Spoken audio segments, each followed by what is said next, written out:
இயேசு கிறிஸ்துவின் இனிதான நாமத்தில் இன்றைய ஆவிக்குரிய சிந்தனைக்கு உங்களை அன்புடன் வரவேற்கின்றோம். இப்போதும் ஒரு பாடலுக்கு பின்பு உங்கள் சிந்தையை தெளிவிக்கும் ஆவிக்குரிய செய்தியை கேட்கலாம். ஆனந்த துதி ஒலி கேட்கும், பாடல் சத்தமும் தொனிக்கும்.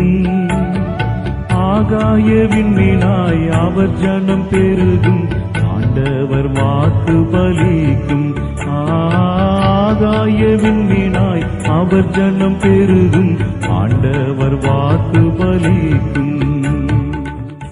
ஆண்டவர் இரட்சகருமாக இயேசுவின் இனிதான நாமத்தினால் உங்களை வாழ்த்துகிறேன். இந்த நாள் நம்முடைய ஆவிக்குரிய சிந்தனைக்காக எசேக்கியேல் தீர்க்கதரிசன புஸ்தகம் 36 அதிகாரம் 11 வசனத்தை நான் வாசிக்கிறேன். உங்கள் மேல் மனுஷரையும் மிருக ஜீவன்களையும் பெருகி பழுகும்படி வர்த்திக்க பண்ணுவேன். பூர்வ நாட்களில் நீங்கள் இருந்த நிலைமையில் நான் உங்களை ஸ்தாபித்து உங்கள் முந்தின சீரை பார்க்கிலும் உங்களுக்கு நற்சீர் உண்டாகச் செய்வேன். அதனால் நான் கர்த்தர் என்று அறிந்து கொள்வீர்கள். ஆண்டவர் இந்த இடத்துல அழகாக சொல்கிறார், நீங்கள் இருந்த நிலைமையில் மீண்டுமாய் நம்மளை ஸ்தாபிப்பாராம். அதோடு மட்டுமல்லாமல் உங்கள் முந்தின நற்சீரை பார்க்கலாம், முந்தின இந்த நாட்கள் இருந்த நிலைமை அல்லது நன்மைகள் பெற்றுக்கொண்ட ஆசீர்வாதங்களை காட்டிலும் வரப்போகிற நாட்கள் அது எப்படி இருக்கும் என்று சொல்லுகிறார். அதிக நற்சீர் உண்டாக்கும்படியாய் உங்களுக்கு செய்வேன் ஆண்டவர் வாக்கு கொடுக்கிறார். சில நேரம் சில பிரச்சனைகள் நம்ம சந்திக்கும் பொழுது சோர்ந்து போய்விடுகிறோம், எல்லாம் போய்விட்டு என்று புலம்புகிறோம்.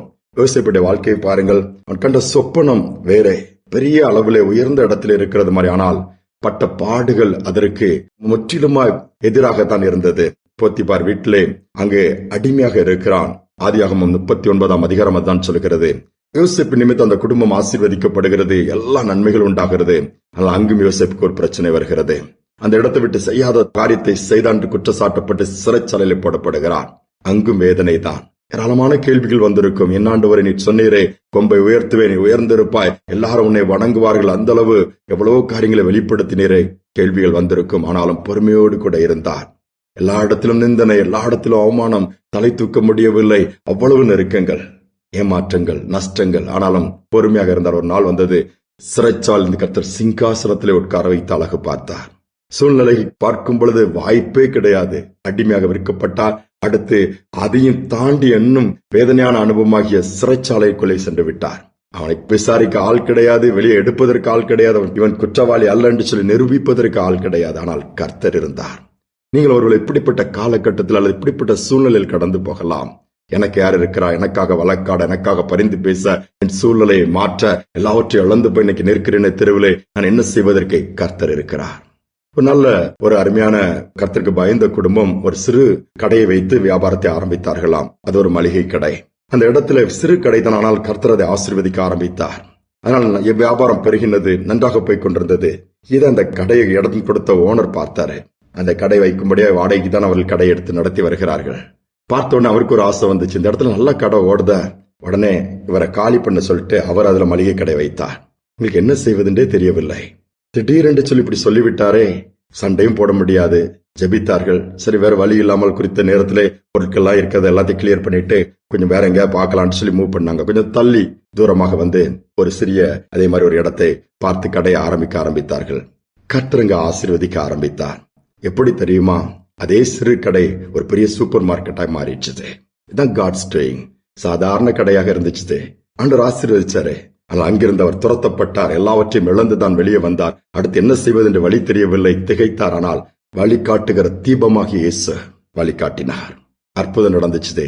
அற்பமான ஆரம்பம் தான், ஆனால் பார்க்கும் பொழுது கடைசியிலே சூப்பர் மார்க்கெட்டாய் மாற்றி கர்த்தர் ஆசீர்வதித்தார்.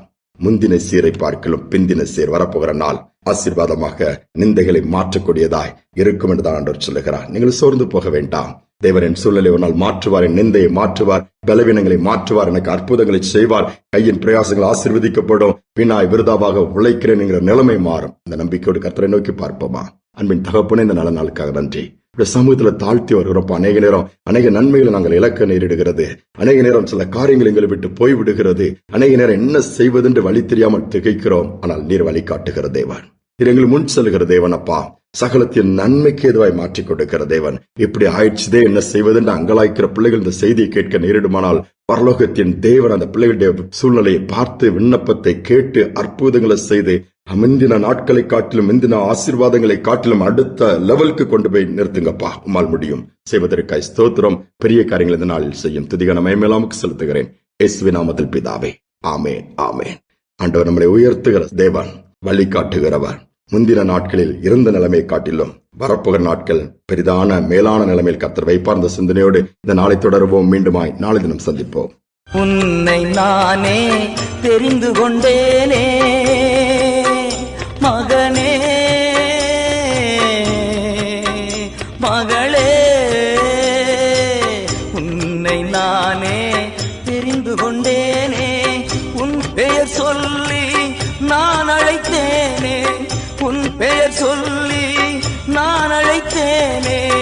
ஒருபோதும் நான் கைவிட மாட்டே, கைவிட மாட்டே. வழியும் சத்தியமும் ஜீவனும் நானே.